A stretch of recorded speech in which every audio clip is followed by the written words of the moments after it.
Es un tiempo de ocaso, no es un tiempo de amanecer. Esa es la paradoja de este momento, ¿no? Sabemos las cosas que no están funcionando bien, los antagonismos que nos están desgarrando, pero no logramos visualizar de manera eh, expansiva lo que pudiera sustituirlo. ¿Qué ha pasado la última década? En primer lugar, el despertar del progresismo latinoamericano. El viejo mundo del libre mercado, del libre comercio, del Estado mínimo, de la ausencia de derechos sociales y despreocupación por la desigualdad, porque todos son emprendedores o van a ser, llegado el momento, emprendedores exitosos, se resquebraja por todos lados. Surge otro mundo. Pero el viejo mundo sigue todavía, sigue vigente, sigue siguen las instituciones conservadoras, el Banco Mundial, el Fondo Monetario Internacional, el consenso conservador de que en el mundo, la globalización es lo más importante, pero comienza a surgir, comienza a resquebrajarse y a perder brillo. Y hoy ese mundo que entusiasmaba, que se había considerado como que no tenía contrapeso alguno y era el fin de la historia, el mundo iba a ser globalizado y liberal. Comienza a mostrar signos de ocaso, de debilitamiento. Pero no logramos eslabonar a mediano plazo qué horizonte nos espera. Y así vamos a tener que vivir durante varios años hasta que alguna de las opciones pueda sustituir hegemónicamente a este ocaso del neoliberalismo, ¿no? Pero va a ser un ocaso, eh, digámoslo así, contradictorio, ambiguo. En cosas se retrocederá, en otras cosas se avanzará, pero esta disputa sobre el nuevo horizonte de época, algún rato, en 5, en 10, en 15 años, tendrá que dilucidarse porque la gente no puede vivir indefinidamente en incertidumbre. Nos tenemos que aferrar a algo, a lo que sea, para un lado o para otro.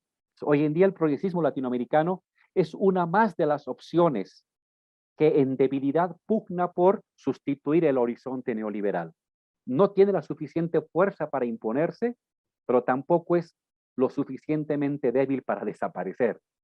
Entonces es una más de las fuerzas en disputa y en pugna en este momento tan caótico que presenta el mundo. En América Latina y en, bueno, en el debate académico y político también en el mundo, surgió una lectura sobre cuál era el futuro del progresismo. Y se habló de un ciclo. Y un ciclo es, pues nace, se estabiliza y luego muere. Y bueno, pasado el ciclo progresista, lo que quedaba era un regreso a las viejas políticas conservadoras, neoliberales, globalizantes, precarizantes. Y me acuerdo que esto surgió desde el año más o menos 2010, este debate, en Argentina, en México, en España, en Estados Unidos. Y me acuerdo que nosotros preferimos entonces proponer el concepto de oleadas. La lógica de que cuando son procesos intensamente revolucionarios, no son cíclicos, sino son por oleajes, es decir, que van y vienen, y vuelven a ir y a venir, y vuelven a ir y a venir. Y creo que la historia ha zanjado ese debate, ¿sí? Ciclo o oleaje, ha zanjado desde el punto de vista del oleaje. Pero ese regreso de las fuerzas conservadoras, más endurecidas, más reaccionarias, el caso de Bolivia es el ejemplo paradigmático de este endurecimiento fascistoide del neoliberalismo, eh, duró poco. Se inicia el 2015 y dura 4 años y otra vez a partir del 2019 comienza a retroceder y se da una nueva oleada progresista. La victoria en México con el presidente López Obrador, la victoria en Argentina con el presidente Fernández, la victoria en Bolivia con Luis Arce, la victoria en Honduras con Xiomara la victoria ahora en Chile, en Perú, con el presidente Castillo, la victoria con el presidente Boric en Chile, habla de una nueva oleada, ¿no? Que está mostrando dos cosas. Se ha acabado el gran ciclo de estabilidad y hegemonía eh, sin, sin, sin interpelación, sin cuestionamiento del neoliberalismo. De hecho, el neoliberalismo cuando regresa en el controleaje del 2015-2016 no trae nada nuevo, recicla, recalienta esa vieja sopa, esos viejos ñoquis que habían sido elaborados hace 10 años atrás y los trae podridos, verdes, agrios, ¿no? No trae nada nuevo. Otra vez, libre mercado, globalización, emprendedurismo, pero ya no provoca entusiasmo, ya no se irradia, ya no transforma la economía. Es un neoliberalismo ya retrógrada, ¿no? Casi anacrónico y endurecido, autoritario, vigilante. Este, en Bolivia se hace un golpe de Estado, en Argentina se habla de reeditar a la Gestapo. Es una lógica ya, eh, es un libre mercado policíaco, si tú quieres, ¿no? Y Brasil lo mismo regresa y habla de que había que haber matado a todos los comunistas en fin, y en Estados Unidos con Bush, que un poco más casi queman el Parlamento para no reconocer la victoria de Biden, en fin. Es un neoliberalismo endurecido, pero que ya no es propositivo, ya no es portador de esperanza. Es como un neoliberalismo endurecido y melancólico que quiere vivir del pasado. Y dura poco. Y emerge esta nueva oleada de gobiernos progresistas que hacen despertar otra vez el entusiasmo de seguir avanzando en igualdad.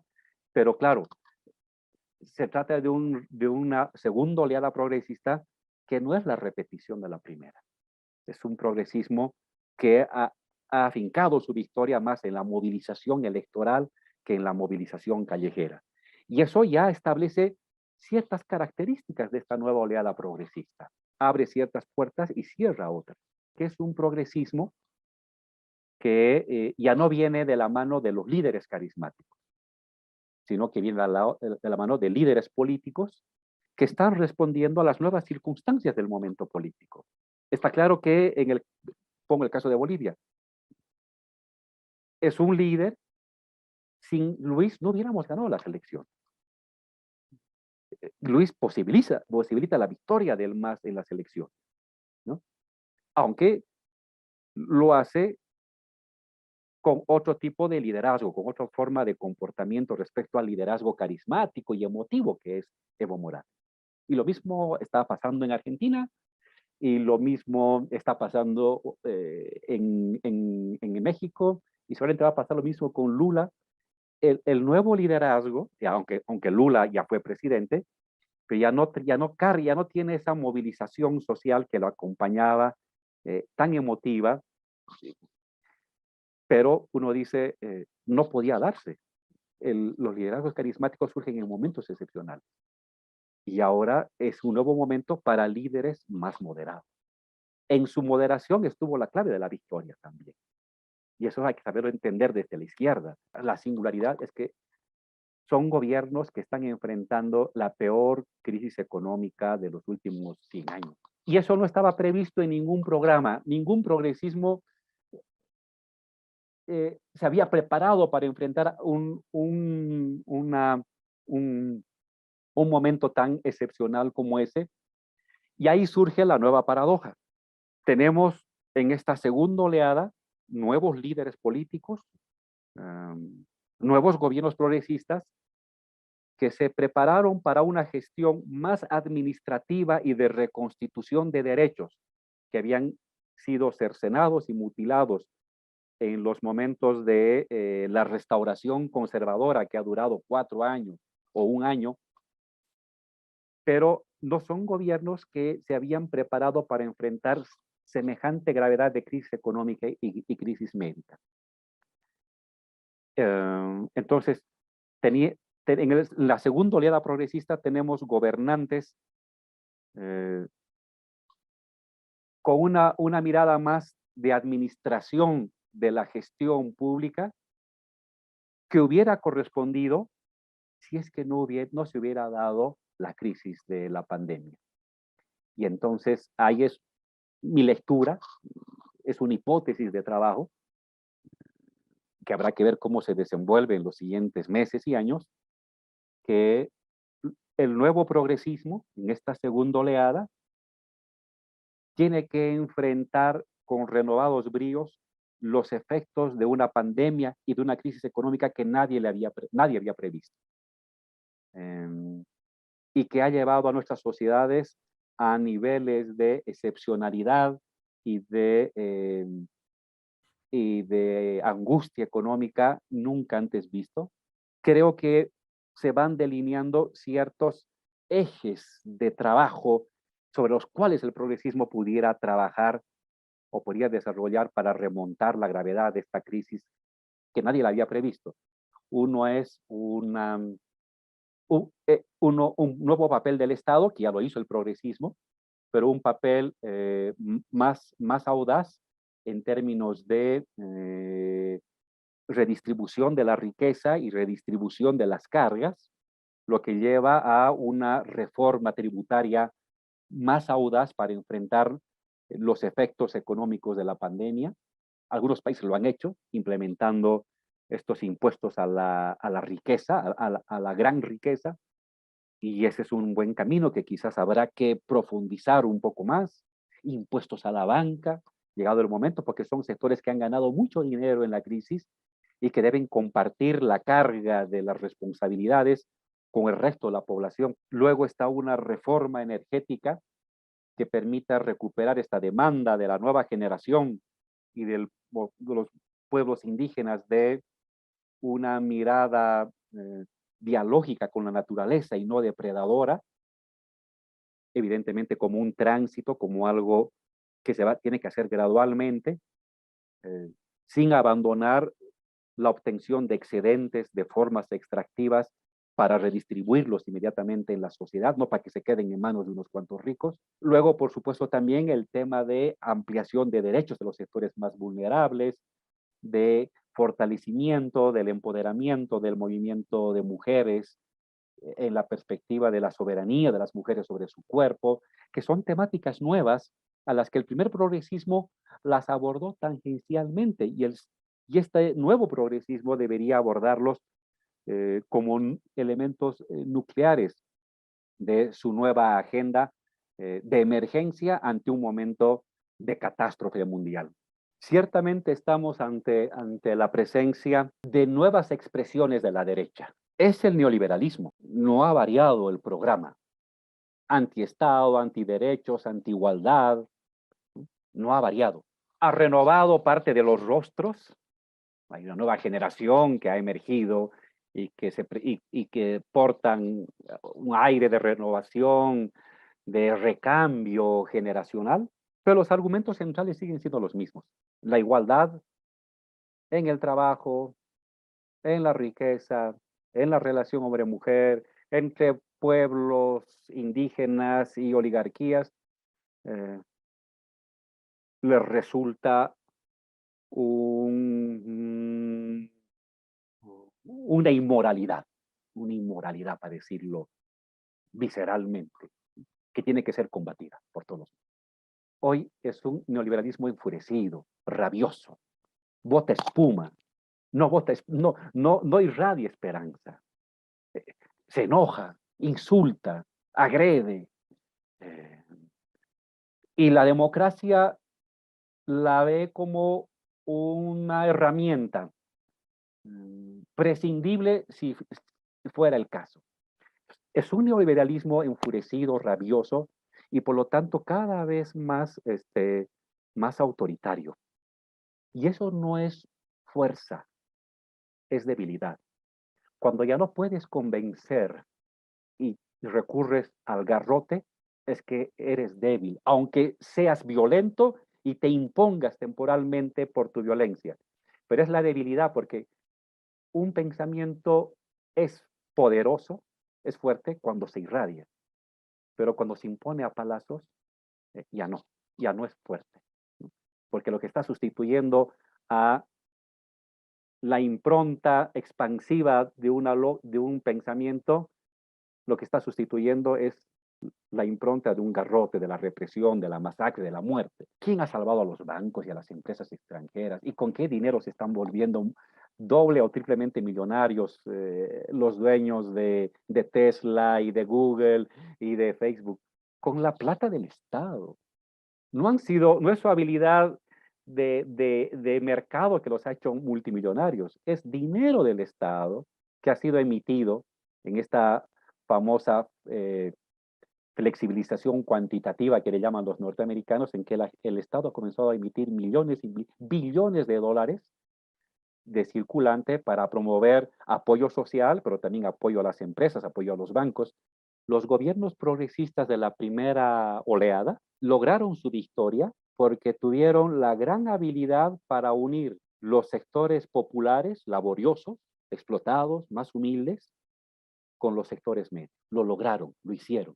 Encontraron una fórmula precisa y unos líderes precisos y unas palabras precisas y unas imágenes precisas que permitieron formar un bloque social progresista, y lo que los permitió mantenerse una década, casi una década y media en algunos casos. Menciono esto porque nuestro objetivo en esta segunda oleada tiene que ser lo mismo, un restablecimiento del bloque entre los sectores obreros, campesinos, más desfavorecidos, con los sectores medios latinoamericanos.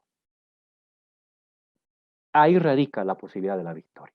Y siento que, por ejemplo, los liderazgos moderados que las fuerzas progresistas proyectaron para las segundas victorias de la segunda oleada, justamente apostaron a unir sectores más subalternos con los sectores medios y les dio la victoria. Funcionó. Solamente que la construcción de alianzas sociales nunca son duraderas. Es un hecho de política permanente, de reinvención y de reconstrucción de las alianzas. Y pueden variar las coyunturas y tus aliados de hoy pueden distanciarse. A veces el progresismo no se ha dado cuenta del fruto de su obra y cree que se sigue repitiendo a veces el lenguaje del año 2005, del 2000. No, pero ya cambió la sociedad. Fruto de la labor positiva del progresismo ha modificado la estructura social y las expectativas sociales y las aspiraciones sociales.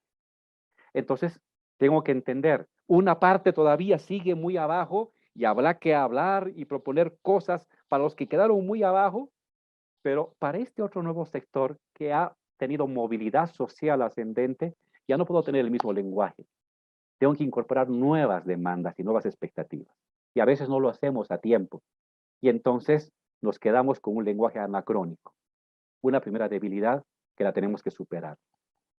La segunda, la más complicada, la más difícil de abordar. Cuando políticas públicas progresistas ayudan a sacar a la gente de la pobreza y la extrema pobreza, lo que se reduce es la pobreza, pero se amplía la clase media.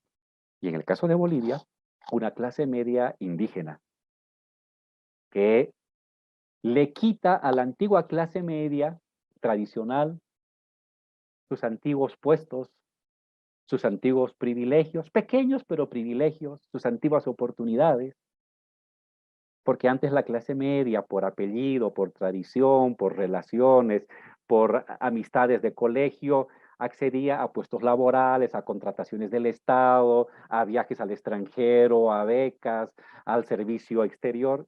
Y ahora es otro sector de clase media indígena que también tiene formación universitaria y encima viene del sindicato y encima entra con paso de parada porque habla aymara y quechua y entra al parlamento y a los ministerios. Y antes la antigua clase media más imaginadamente blancoide, que resolvía los problemas de las contrataciones para abastecer al Estado en el club tenis o o cenando en una embajada, ahora esos temas se resuelven en el sindicato, se resuelven en una asamblea, ya no en la embajada norteamericana, ni europea, ni en un salón del tenis club. Y claro, ha variado, hay un ascenso social plebeyo, un empoderamiento plebeyo, y este sector de clase media tradicional que apoyó inicialmente políticas de igualdad se siente como marginada, se siente afectada. Y en vez de cruzarse, mezclarse, integrarse a la nueva clase media, lo que hace es encapsularse, racializarse. Ahí está, en el caso de Bolivia, el punto de partida de esta fascistización racializada de la clase media tradicional. Se racializa esa clase media, se vuelve conservadora y reacciona contra la igualdad. En el caso de Bolivia, esta es una de las fuentes sociales de la fascistización de sectores de la clase media. Y entonces eso requiere de parte del progresismo entender el proceso social. No es solamente un tema digamos, de lectura o de propaganda, es un tema de ser social y hay que encontrar mecanismos no para retroceder en la igualdad, sino para incorporar parte de las expectativas de ese sector medio que se ha visto igualado por esta avalancha indígena popular que ha mejorado sus ingresos, su calidad de vida y su poder en las estructuras del Estado. Cada país merece un tipo de estudio particular porque el objetivo tiene que ser, tenemos que incorporarlo. El éxito del bloque popular en el siglo XX latinoamericano ha sido la habilidad de líderes de haber unido lo muy popular con la clase media. Y ese tiene que ser en nuevas condiciones, con nuevos discursos, con nuevos programas, volver a encontrar esta alianza de la clase media. No la entreguemos a los sectores conservadores.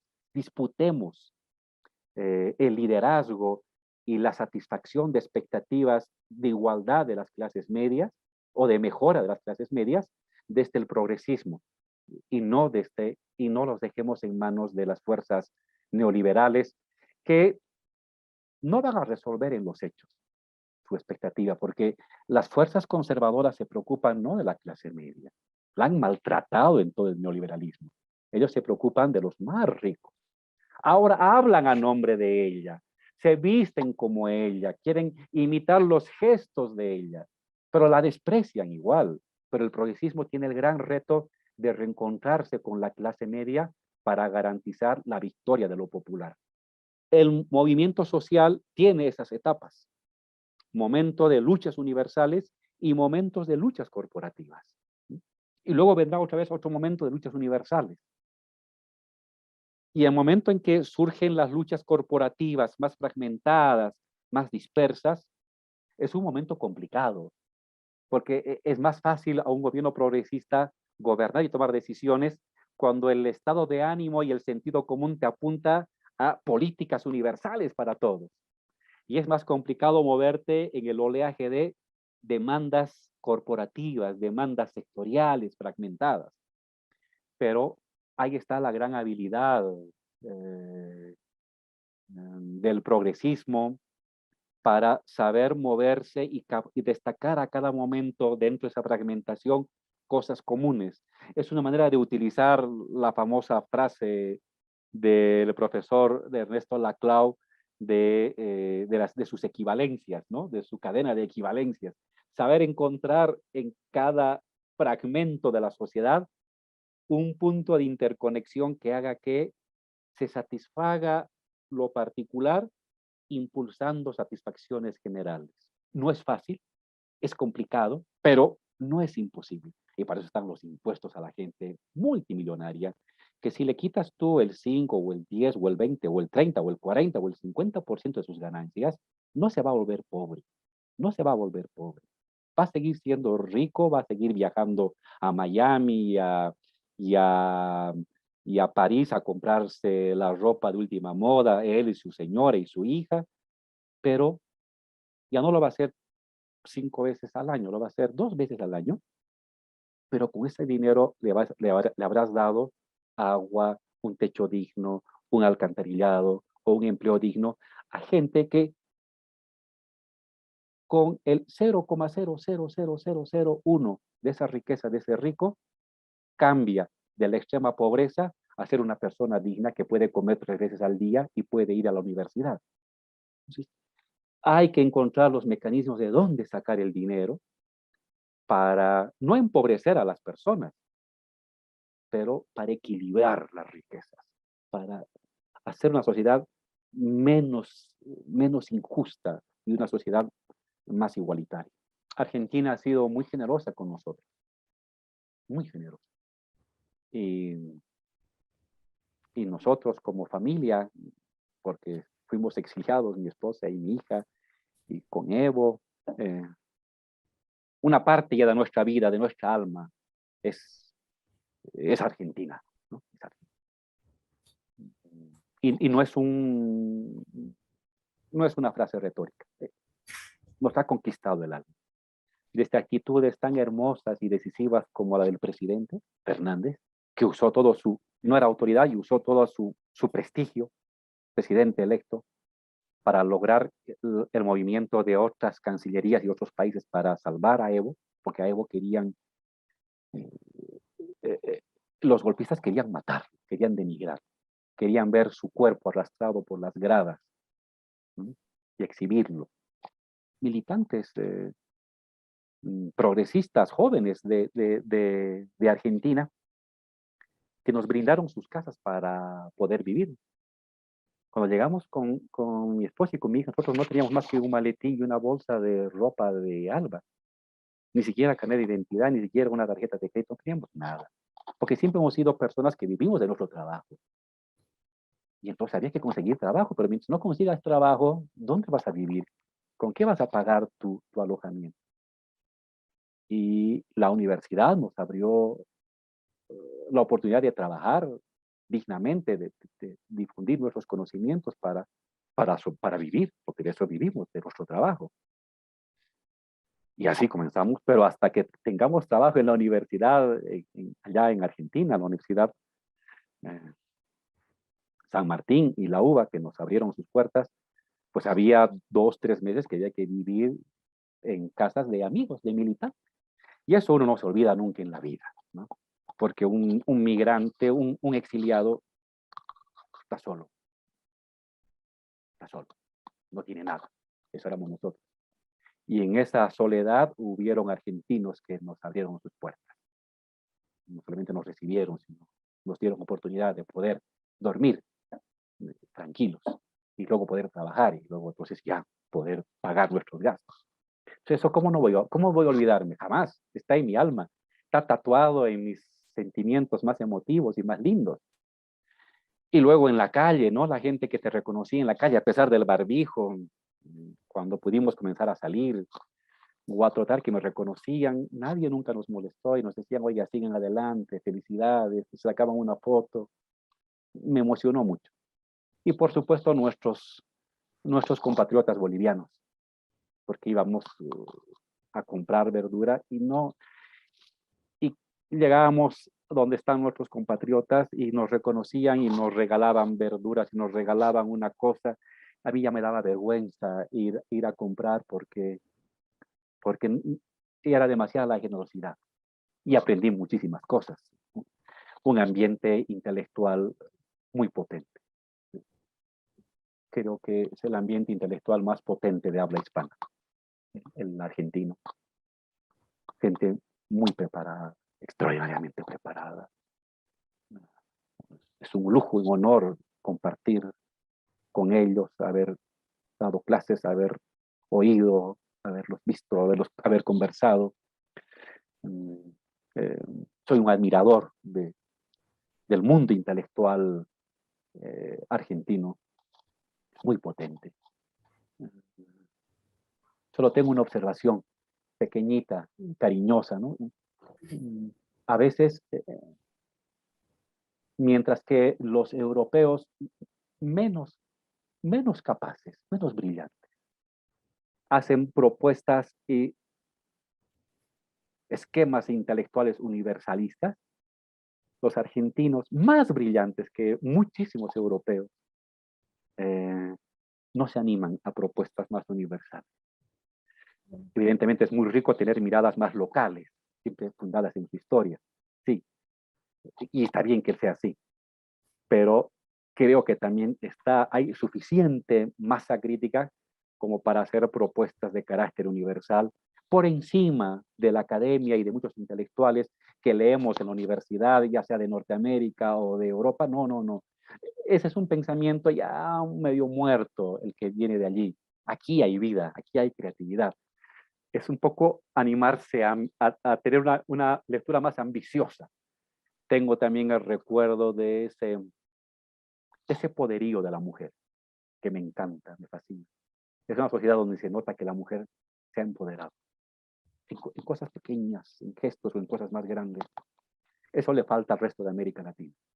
Argentina es el lugar donde, a pesar de que faltan muchas cosas por conquistar en la lucha de las mujeres, es el lugar eh, de toda América Latina donde mayor presencia, fuerza y empoderamiento se nota, no solamente del movimiento de mujeres, de las mujeres en general, desde que son niñas, desde que son bebés hasta que son adolescentes, profesionales, en fin. Eso me gustaba porque es un ambiente muy lindo y lo añoro hoy eh, con aprehensión por mi niña. Es un ambiente en el que me gustaría que mi niña creciera. Es un ambiente de empoderamiento de la mujer que quisiera que rodeara a mi niña. Porque en general Latinoamérica es una sociedad excesivamente machista y violenta frente a la mujer. Lo sigue siendo también en todas partes del mundo, pero en Argentina se nota que han avanzado muchísimo más que el resto del continente. Y eso eh, me encanta, me fascina cada vez que voy. Y otras cosas más, ¿no? De la vida cotidiana. Mm, este, y cada vez que regreso a Argentina lo hago con mucho cariño, lo hago con mucho cariño, con mucho agradecimiento y siempre pienso, algún rato me tocará, no en condiciones tan feas ni angustiosas, pero me corresponde a mí como persona agradecida que somos los bolivianos, algún momento retribuir esos gestos tan hermosos, mm, tan cariñosos que he recibido del pueblo argentino el tiempo que hemos estado allí.